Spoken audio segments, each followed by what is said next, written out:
Hey, what is up guys? It's your boy Speed here, and today we're going to be looking at a ranked 6 player FBZ play the new and improved Viper.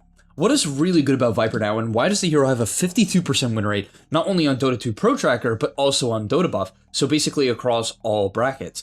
What is really good about this hero now mostly comes down to the Innate. Predator is the new Innate, and basically, depending on how low the enemy hero is, it does bonus damage. So the lower they get, the more your right clicks do. It does physical damage, so you can't amp this Predator with things like your Q, magic resist reduction, Veil, Shivas, Kaya. It doesn't work. However, minus armor works, so that's something to keep in mind. And you might be thinking that 0.3% damage per missing health surely is not enough to really make an impact.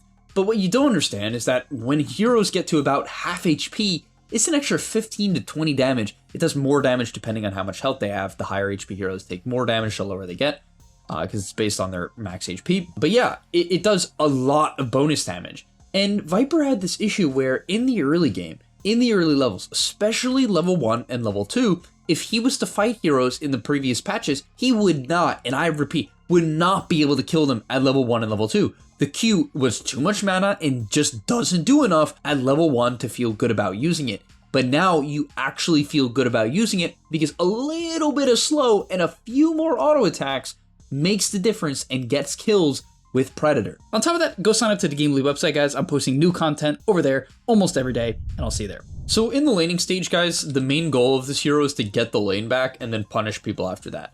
His Tiny is doing a very advanced strategy, which you guys can do if you have a Viper on your team, which is if you're on Dire, right, the Radiant waves, the safe lane waves, meet very close to the tower. So if you block the wave from behind the tower, it will make it meet underneath. Now, I know this is niche, I just wanted to put it out there because it's very cool and a lot of pros do this now. It's a super OP strategy. So yeah, basically this instantly pushes the wave and he shouldn't even step up this far. In some lanes, this straight up would kill Viper. Like if it's some Crystal Maiden plus, I don't know, Razor, you could actually just straight up die to that. So be careful. Level 1, you're very squishy, you're a 2 armor hero with some of the worst movement speed in the game. Decent health, like good HP pool. But yeah, other than that, not so good. And yeah, something I'd like to mention is instead of trying to contest denies or last hits, for the most part, you should just hit people when they walk up. As I said, in the past, Viper did not want to use this mana like this. Reason being is you just didn't feel like it was worth it. It wasn't enough damage. But all of these auto attacks are doing like some bonus extra 7, 9 damage. And it's a lot, you know, it just is a lot. Heroes don't have that much health in the early game. This extra 7, 8, 9 damage per hit in the laning stage really adds up, especially considering the lower they get, the more damage you do. Now, unfortunately, there was no kill with the level 2 Viper in this lane, but trust me, it's possible now. However, let's talk about items and skill build. So in terms of skill build, you're just skilling Q whenever you can. You're going to take E, you're going to skip the W. It's just too much mana. In terms of items, it's going to be Wraith Band into Null Talisman, 3 branches, 2 Circlets, Tangos into these 2 stat items. Is definitely my favorite build. Some people, if the lane is hard, if they feel like they're going to get pressured, will buy 2 Wraith Bands so they man up better, and they use the Predator better due to the extra attack speed you're getting from Wraith Bands. So yeah, definitely understand the double Wraith, but his lane is pretty easy this lane. DK does not really pressure you. It's definitely a winning lane. So he goes for the Null Talisman, which is going to be better over time due to the mana regen. And yeah, level 3, Viper just kills anyone now. He used to just kill anyone, and now he super kills anyone. These autos are dealing a bonus 37 damage. 37, guys. His auto attack is 64. It's 50% damage increase. Like, what? 50% damage increase for free. It's not like you have to do anything to use it. It's just free. And so yeah, in certain lanes, if you hit level 3, they just can't lane anymore. And this used to be the case in Viper, and now it's just like mega the case. For instance, here, they go on the DK. They actually couldn't focus him down, but it's fine. Tree in full HP. He's got his boots timing, and I love this item build. He went boots into wand. Don't grade it out. You don't need to buy more stats. Just pick up your boots. Every single lane you should be buying boots. If you can chase people down and kite out, you're gonna get kills. You're going to like destroy the lane. So love this item build. Now, a couple things to note about Predator quickly is that number 1, it does not work on creeps. So do not expect to just last hit extremely easy all of a sudden.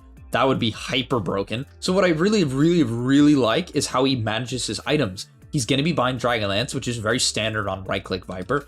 But he buys the Belt of Strength immediately and he has raindrops. A lot of players for some reason just don't care about these items, and it blows my mind because one of the biggest parts about Viper is winning the early fights, having enough HP where you can stack up your Q, right? Have your E come into play where it does damage over time.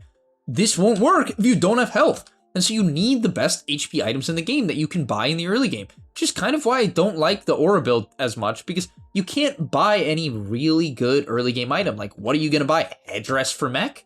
Like, that's not doing that much. It's doing a little, it's not doing much. But yeah, he's level 6 here, TP's into a fight. This hero at level 6, I mean, just kills anything, literally just anything. It will explode. Love that. If you see tower dies, Viper's really good at punishing them. So the next thing to note, guys, is that honestly, if the game is going well, if your lane went well, you can just sit in your lane. Like, a lot of players overcomplicate the game. You're going to scale into the mid game if you just sit in your lane and farm a lot of camps. Let's talk about the best ways to do this. So at level 8, you do want to point in your W. He took it at level 7 this game. I don't exactly know why. I think it might have even been a misclick, because it's pretty bad. Nether Toxin at level 1 is not really great. In fact, some people skip it completely, but I'm a big proponent of actually taking 2 points at level 8 and then at level 9, just for the farming capabilities, because the Nether Toxin from level 1 to level 2 gets way better. The max DPS goes from 35 to 65, so the ability becomes far better when you skill it up. Also, for neutral item, he took Lance of Pursuit, which is a great item for Viper because you deal a lot of damage when people are running away from you, and trust me, people will be running away from you. On top of that, the mana is just wonderful. You can drop it on the ground when popping your magic wand or your clarities in order to get a lot of mana. Now let's talk about Poison Burst, the facet, very quickly. Basically, this facet is really weird. It does damage, AoE damage, when the stacks expire or if the enemy dies, but it's only to the amount of damage that the Q has dealt.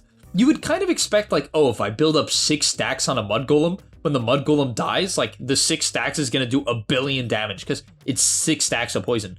But if you put 6 stacks on the Mud Golem and you, like, insta-kill the Mud Golem, it actually doesn't do a lot because the Poison Burst does AoE damage based on how much damage the poison has dealt. Not how much damage you have dealt during the poison, it's how much damage strictly the poison has dealt. So actually, the best way to use this if you're trying to kill stacks or, like, drag camps together, even just farm camps, something I did in one of my games. I did a right-click Viper game. I would Q the large creep, I would hit it about 4 times with poison, let it expire, and then it would actually deal a lot of damage to the medium creep in the camp or the small camp in the creep. For instance here, like, let's say I'm killing the skeleton camp. You can hit this medium one a bunch, and then when it expires, it will explode and almost kill the other medium one. So it's really, really good basically to, like, let the poison kick in when you're farming if you actually want max efficiency. And yeah, this is the main timing for the hero in the mid game. Once you have maxed out E and maxed out Q, which by the way, he skipped his 10 talent to take the E, which I agree with. It just makes you a little bit more tanky. Now you're just insane. If you have a good laning stage and you get to this point, right? He's been primarily farming, just going from camp to camp, pushing in the wave, so on and so on. I mean, you're insane as he actually decides to hit the gate here. Super Chad play. Really cool, actually. Like, full Chad gate play, and does bump into the enemy treant, gets overgrowth, but sets up into a kill. Once again, you deal so much damage now. And yeah, something I will disagree with. So, okay, there's a few different item builds you can go from here that I will recommend. The first one is something I've seen Excalibur doing, the streamer, who plays a lot of pubs. That guy's crazy. What he does is he goes Gleipnir first item, which I kind of like.